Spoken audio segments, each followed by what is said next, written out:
Hi மக்களே, வணக்கம். இன்றைக்கி உருளைக்கிழங்கு வச்சு ஒரு ரெசிபி பண்ணிடலாம். வாங்க வீடியோக்குள்ளே போவோம். நான் ஒரு 1/4 கிலோ அளவுக்கு உருளைக்கிழங்கு எடுத்திருக்கேன். 3 கிழங்கு. இதை அப்படியே நம்ம இந்த தேங்காய் துருவோம் இல்லைங்களா, அதில் நம்ம முதல்ல திருவி எடுத்துக்கலாம். நல்லா நான் திருவிட்டேங்க. தேங்காய் துருவில் இந்த மாதிரி திருவிட்டேன். இப்போ இதை தண்ணியில் போட்டுடலாம். இதில் ஸ்டார்ச் இருக்கும், அது வெளியேறட்டும். இந்த மாதிரி தண்ணியில் போட்டுடலாம். நல்லா அலசிடலாம். நல்லா அலசியாச்சு.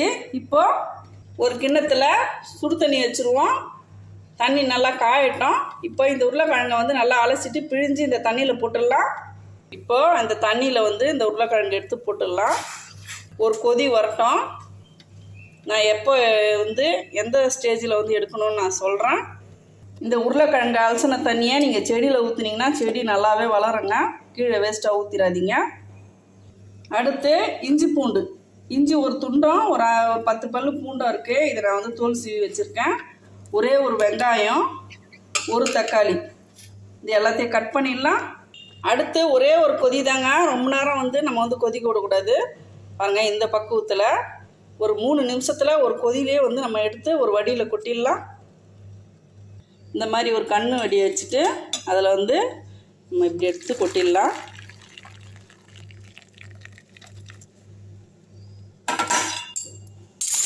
தண்ணி வடிட்டோம். உருளைக்கிழங்கு நல்லா வடிகட்டியாச்சுங்க. இப்போ இந்த தண்ணியை அப்படியே நீங்கள் ஃப்ரிட்ஜில் வச்சுருங்க. ஃப்ரிட்ஜில் வச்சுட்டு நல்லா ஆறின பிறகு இதை நீங்கள் ஃபேஸ் வாஷ் பண்ணுங்கள். ரொம்பவே ஃபேஸ் நல்லா ப்ரைட்டாக இருக்கும். இந்த வெயிலுக்கு ரொம்ப ஃப்ரெஷ்ஷாக ஃபீல் பண்ணுவீங்க. அந்த மாதிரி கழுவும்போது உருளைக்கிழங்கு வேக வச்ச தண்ணியில் சத்து அதிகமாக இருக்கும்.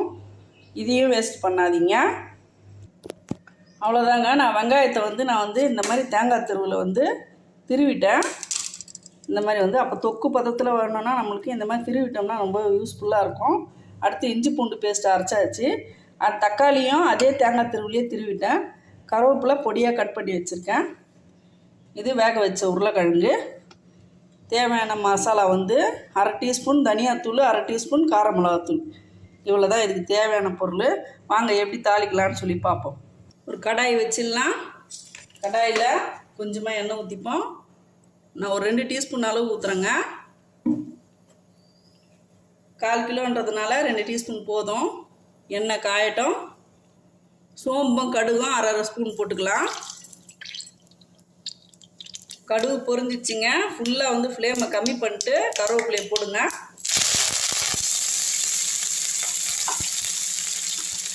அடுத்து அதுலேயே இந்த துருவின வெங்காயத்தை போட்டுங்க. ஃபுல்லாக தீயை குறைச்சி வச்சுட்டு பண்ணும்போது நல்லாவே வதங்குங்க. வெங்காயம் நல்லா வதக்கி விட்டுருங்க. நல்லா சாஃப்டாக வதங்கட்டும். ஒரு 2 நிமிஷம்.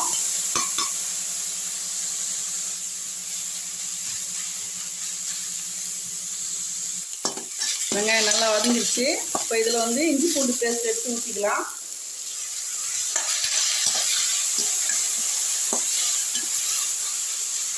நல்லா வதக்கி விட்டுருங்க. பச்சை வாசனை போகிற அளவுக்கு.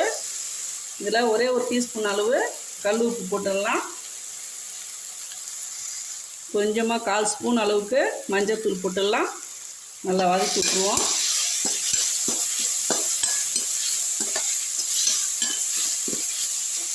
இப்போ இதுலேயே இந்த மிளகாத்தூள் எடுத்து போட்டுருங்க.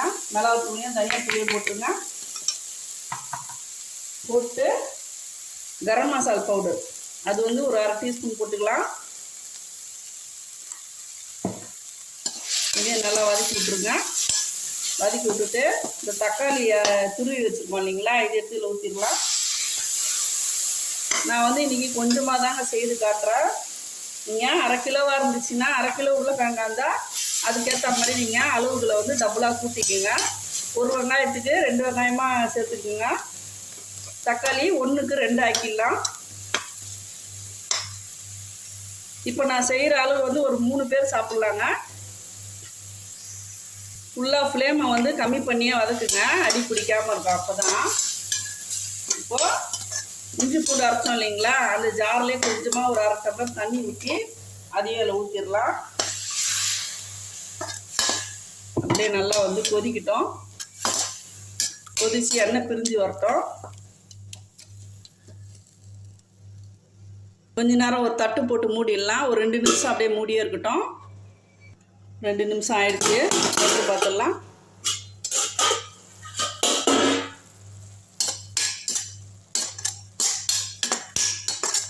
ஒரு நிமிஷம் கொதிக்கிட்டோம்.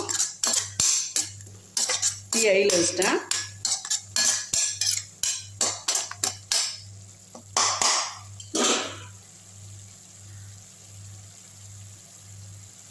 இப்போ இந்த வேக வச்ச உருளைக்கிழங்க இதில் எடுத்து இப்படி போட்டுருங்க.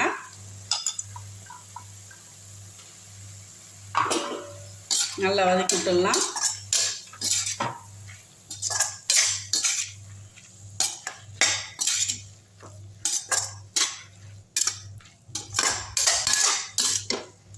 கொஞ்ச நேரம் அப்படியே வந்து வதக்கி விட்டுட்டு தட்டு போட்டு மூடிடுங்க. தண்ணியெலாம் ஊற்ற வேண்டாம். ஃபுல்லாக ஃப்ளேமை கம்மி பண்ணி வச்சுருங்க. திறந்து பார்த்துடலாம். 2 நிமிஷம் ஆயிடுச்சு.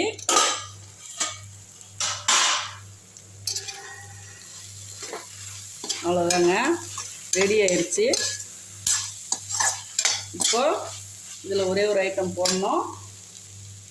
ஒரு 1/4 டீஸ்பூன் பெப்பர் தூள் போடணுங்க. பெப்பர் சேர்த்து செய்யும்போது கிட்டத்தட்ட பார்த்திங்கன்னா கறி தொக்கு ரேஞ்சில் இருக்கும். இந்த உருளைக்கிழங்கு தொக்கு சாம்பாருக்கு ரசத்துக்கெலாம் வந்து இந்த மாதிரி ஸ்டைலில் வச்சிங்கன்னா டேஸ்ட்டு ரொம்பவே அருமையாக இருக்குங்க. ஒரு முறை நீங்கள் இந்த மாதிரி செய்து பாருங்கள். அவ்வளோதாங்க, கொத்தமல்லி போட்டு இறக்கிடலாம். கொத்தமல்லி தூவிட்டு இதில் லாஸ்ட்டாக கேஸ் ஆஃப் பண்ணிவிடுங்க. கேஸ் ஆஃப் பண்ணிவிட்டு சும்மா சின்னதாக ஒரே ஒரு எலுமிச்சப்பழ ஜூஸ், அதாவது சும்மா ஒரு 4-5 சொட்டு விட்டால் போதும். ரொம்ப உண்மையாலுமே வந்து இந்த ஃப்ளேவர் ரொம்பவே டேஸ்ட்டு அருமையாக இருக்குங்க. லைட்டாக லெமன் பிழிஞ்சு செய்துட்டு நீங்கள் சாப்பிட்டு பாருங்கள். லைட்டாக அந்த புளிப்பு டேஸ்ட்டு வந்து ரொம்பவே சூப்பராக இருக்கும். இப்போ ஒரு பிளேட்டில் எடுத்து வச்சிடலாம். அவ்வளோதாங்க, போட்டாச்சு. எப்பவுமே வந்து உருளைக்கிழங்கு அவிச்சி தொக்கு மாதிரி பண்ணி ஒரே ஸ்டைலில் செய்யாமல் டிஃப்ரெண்ட்டாக ஒரு நாளைக்கு நீங்கள் இந்த மாதிரி திருவி செய்து பாருங்கள். ரொம்பவே டேஸ்ட் அருமையாக இருக்கும். சாப்பிட்டு பார்த்துடலாம் எப்படி இருக்குன்னு.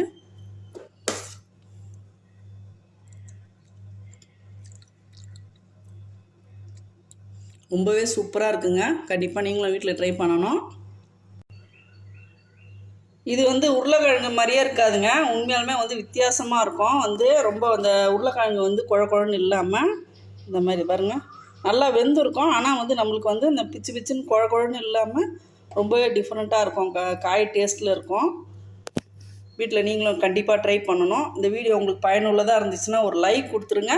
வீடியோ பிடிச்சிருந்தா லைக் பண்ணுங்கள், ஷேர் பண்ணுங்கள், சப்ஸ்கிரைப் பண்ண மறக்காதீங்க. தேங்க்யூ மக்களே.